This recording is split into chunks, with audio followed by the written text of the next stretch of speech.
ഇപ്പോൾ നമ്മളിപ്പോൾ സാർ പറഞ്ഞല്ലോ മെഡിക്കൽ എത്തിക്സ് ഉണ്ട്. അപ്പം നമുക്ക് ഓരോ പേഷ്യൻസിൻ്റെയും അവരുടെ ഡീറ്റെയിൽസ് അല്ലെങ്കിൽ അത്ര കോൺഫിഡൻഷ്യൽ ആയിരിക്കണം അല്ലേ?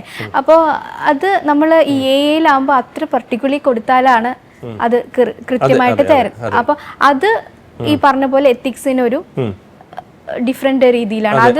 അപ്പൊ അത് ഒരു കറക്റ്റ് ആയിട്ട് അതെന്താ ചെയ്യാൻ പറ്റും? നമ്മളിപ്പോൾ ചെയ്യുന്നത് പ്രാക്ടിക്കലി നമ്മൾ ഹോസ്പിറ്റലിൽ ഇൻ ഹോസ്പിറ്റലായിട്ട്, അതായത് പുറത്തോട്ട് അയക്കാത്ത രീതിയിലുള്ള നമ്മൾ ടെക്നോളജി ക്രിയേറ്റ് ചെയ്ത് നമ്മൾ ഹോസ്പിറ്റൽ തന്നെ റൺ ചെയ്യും. നമ്മൾ ഡേറ്റ പുറത്ത് പോകുന്നത് നമ്മളിപ്പോൾ ഈ ChatGPT-യിലൊക്കെ കൊടുക്കുന്ന ഡേറ്റ ആക്ച്വലി ChatGPT ഒരു നമ്മൾ ഇന്ത്യക്ക് പുറത്തുള്ളൊരു സെർവർ റൺ ചെയ്യുന്ന ഇതാണ്. അപ്പോൾ നമ്മളെ ഡേറ്റ അങ്ങോട്ടാണ് പോകുന്നത്. ഒരു എക്സാമ്പിൾ പറയാം, അതേപോലുള്ള ആക്ച്വൽ ടെക്നോളജി ഫീസിബിൾ അല്ല മെഡിക്കൽ കെയറിൽ. അപ്പോൾ നമ്മളിങ്ങനെ AI യൂസ് ചെയ്യണമെന്നുണ്ടെങ്കിൽ നമ്മുടെ ഹോസ്പിറ്റലിൽ തന്നെ ഒരു സിസ്റ്റം ക്രിയേറ്റ് ചെയ്ത് നമ്മൾ ആക്ച്വലി നമ്മുടെ ഡേറ്റ ഇവിടെ തന്നെ പ്രോസസ്സ് ചെയ്യേണ്ടി വരും. എന്നാൽ മാത്രമേ നമ്മൾ എത്തിക്സ് പോലുള്ള കണ്ടീഷൻസ് നമുക്ക് സേഫ് ആക്കാൻ പറ്റത്തുള്ളൂ. ഓക്കെ, അപ്പോൾ സാറിൻ്റെ ഒപ്പീനിയനിൽ ഇറ്റ്സ് സേഫ് ആണ്? നമ്മൾ സേഫ് ആക്കാനുള്ള പ്രിക്കോഷൻസ് എടുത്ത് മാത്രമേ AI യൂസ് ചെയ്യാൻ പാടുള്ളൂ.